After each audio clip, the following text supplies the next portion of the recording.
You kept Gloria's pregnancy from me? It wasn't my secret to tell. I don't have a right to know my wife is carrying my child. Well, I think you're finally catching on, Adam. The child is half mine. Half yours. It's always all or nothing with you, isn't it? I guess you'll have to get used to nothing. I will not be denied what is rightfully mine. You should hear yourself. You're talking about a life like it's a piece of property. I don't think Adam knows the difference. His children, even this unborn little baby, it's like they're possessions with him. They're items to be cataloged and put away and forgotten. And ultimately, they abandon you. They cut the cord, they leave the front door key on the table, and they walk out the door. That's not true. It's not true. When was the last time you heard from Sky? Charlie tells me that Haley pulled a gun on you. Is that right, Adam? Haley loves me. And so does Adam Jr. Junior can't stand the sight of you. Next thing you know, I'll be asking to have his name changed. I guess you're in desperate need of replacements, right, Adam? Sure. New baby to bounce on your knee? Somebody that doesn't know about your criminal record? And this baby will grow up. Eventually, he'll leave. And then it'll be time to crank out another and another. I mean, in the end, I think they could probably populate a town with the children who have grown up and grown wise and got out where they still had a chance. Well, you know what? Gloria's baby is going to have this chance, too. I love my children deeply. Brooke, you more than anyone know the agony of loving a child and losing it. I would expect this brand of cruelty from him, but not from you. Cruelty? You want to talk about cruelty?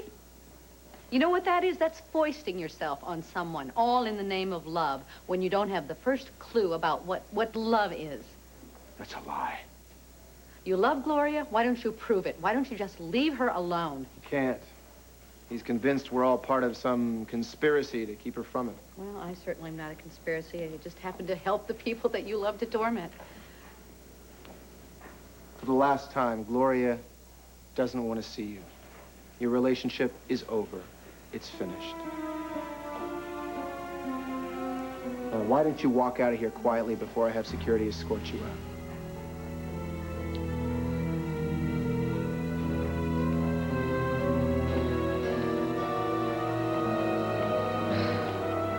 Think we got rid of it? What do you think? Adam being Adam? Oh, he'll be back. Yep. I've got to get out of here. Sweetheart, you shouldn't even be out of bed. Adam could come charging through that door any minute. Tad's not going to let him.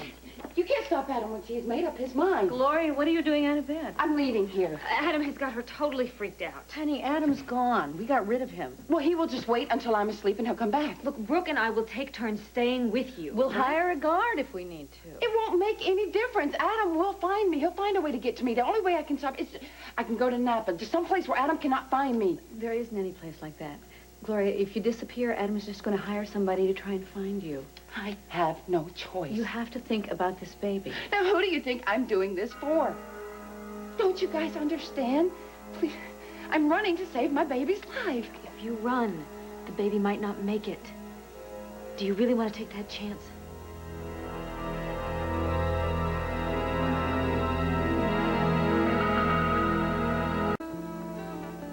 Well, I don't know what exactly it is I'm supposed to confess. Why don't you just start by telling me why you're so angry? I'm not angry. If anything, I am a little bit embarrassed. Embarrassed? There's not an embarrassable bone in that beautiful body of yours, honey. Look, Jack, it was obvious when I walked in that you and Laurel were engaged in something intensely personal. I mean, I could just sense the connection between you. What, are you wired for radar these days? Honey, we were having a friendly conversation, that's all. Jack, it is clear that you still admire Laurel very much. I admire Harry Truman. What's your point? You weren't married to Harry Truman. And I'm not going to be married to Laurel much longer. Yeah, well, that's what you say, but nothing is final. Erica, naturally, Laurel and I are going to be spending time together. I mean, we share a child. And it is possible for divorced people that are fighting to remain civilized. I mean, it's even possible for them to be, may I say it, dare I say it, yes, dare, to be friends. It's a very 90s thing. Maybe you should try it. No, that's far too trendy for me. You and Laurel can be as civilized as you like, but that's where the 90s and I part company. You're jealous. I am not. All right, maybe I am. Just a little bit. Well, okay. I admit it, and I can't help it, Jack. Call me crazy, but I just hate sharing you. Sharing me? Who's sharing? I mean, look around you. Where am I now? I'm right here. I'm not with Laurel. I'm here listening to you rant and rave, which is music to my ears, but... Oh, Jack. Why did you have to marry that woman? Just hate thinking of you as a divorcee. Well, lucky for you, the feeling isn't mutual.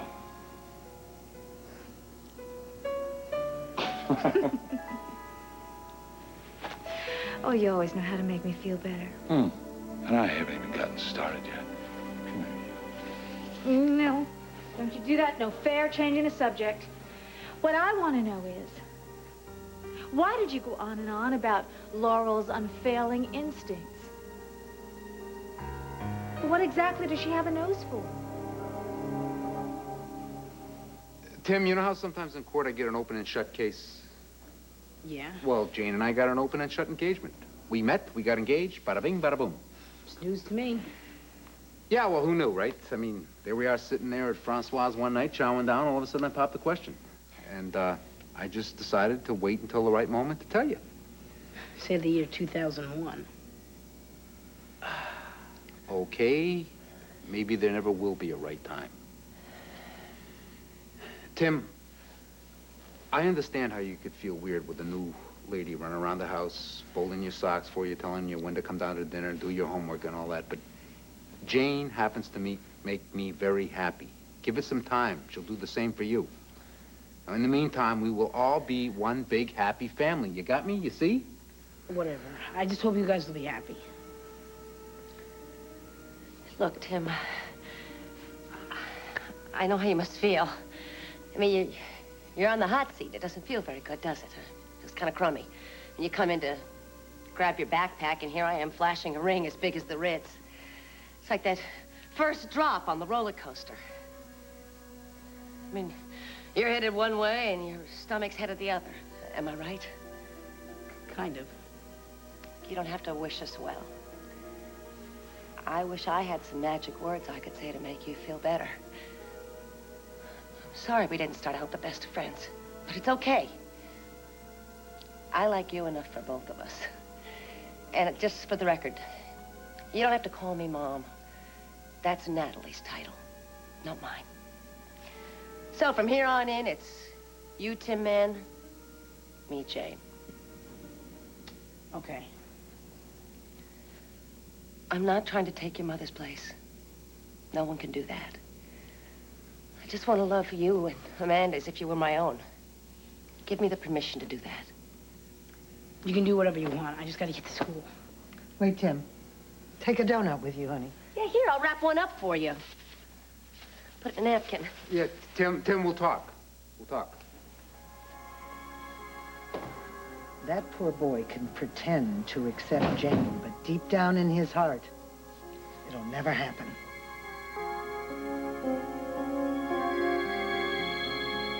I would never do anything to hurt my baby. Hey, we know that.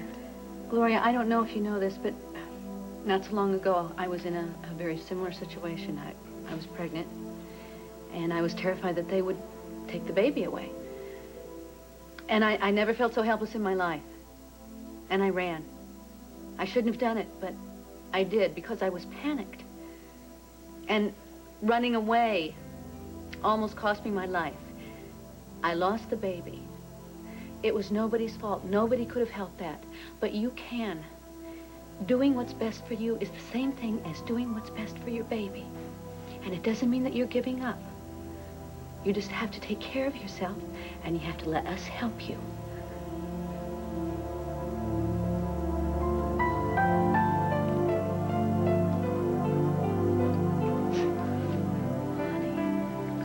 Come here. Come on. Now you go ahead and you cry your eyes out. It's fine. But don't you waste one single tear on Adam, okay? Brooke and I are going to make sure that he's taken care of, all right? All right? Promise me you're not going to have any more to say about Adam. Look, I'm going to go find Tad, all right? And I'm going to bring him back here, and we're all going to decide what we're going to do, okay? All right, now, honey. Shh. It's okay.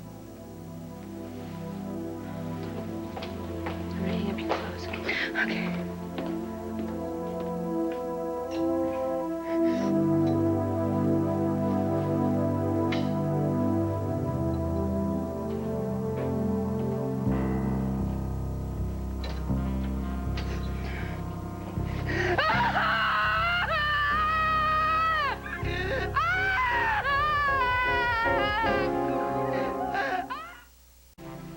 Laurel was here on a mission of mercy, and that's all I'm going to tell you about it.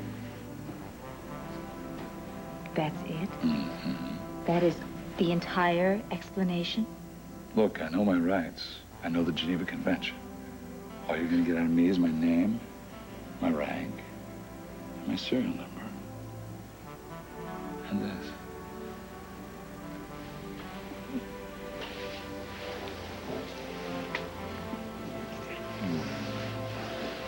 Now, what was it you came here to ask me about? I don't know. Good. I forgot. Good. Oh, Jack. Oh. That hateful Kendall. She is working at Tempo. And it's Adam's doing. Get out of here! Gloria, it's all right. Help! Somebody, I need help in here now! It's all right, darling. Get away from me! I'm here to help you and the baby. I'm going to get a team of medical experts in You here. cannot have my baby! No, I don't want to take the baby. I'm not Stop going it. to No, take I'm not him. going. I'm not going. You try to get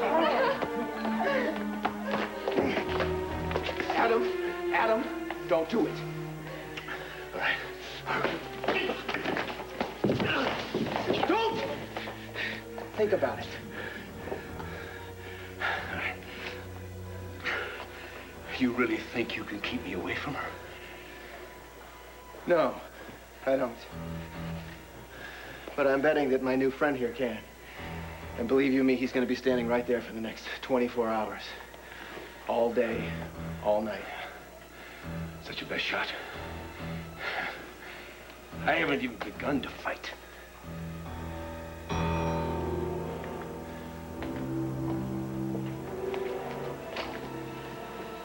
He comes back. Shoot him. I'll tell you where to aim. You've been really patient, thank you. I just need to make real sure for my records. You have no employment history at all for Jane Cox. No, ma'am. She never worked here in any capacity, not as a guard or a dietitian or an accountant? Sorry. That's okay. Who do I speak to about getting permission to speak with one of the prisoners? I want to talk to Janet Green. No can do. What, is she in solitary? She's gone. Gone where? They transferred her to a minimum security facility this past winter. Which one? That country club place, Greenbrier.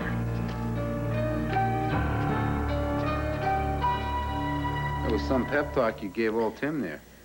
I meant every word. Well, every word was golden. I'm taking it as a sign. You and my family, a perfect fit. Hey, my cup is up to you there, Jane Cox. You were one classy dame. Right, Grandma? Absolutely. With Jane here, it's safe to say this house will never be the same. Drink to Jane there, Grandma. What, do you need a little Joe? Oh, just half a drop. Pass me my cup, will you, Janet?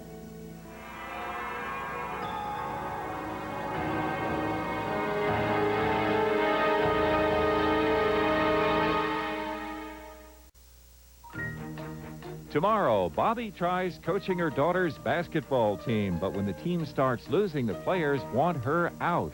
It's an all-new Thunder Alley. Then, someone offers to buy out Margaret's family business. Don't miss All-American Girl. Next, will Andrew confess to Cassie that he has secret desires for Marty?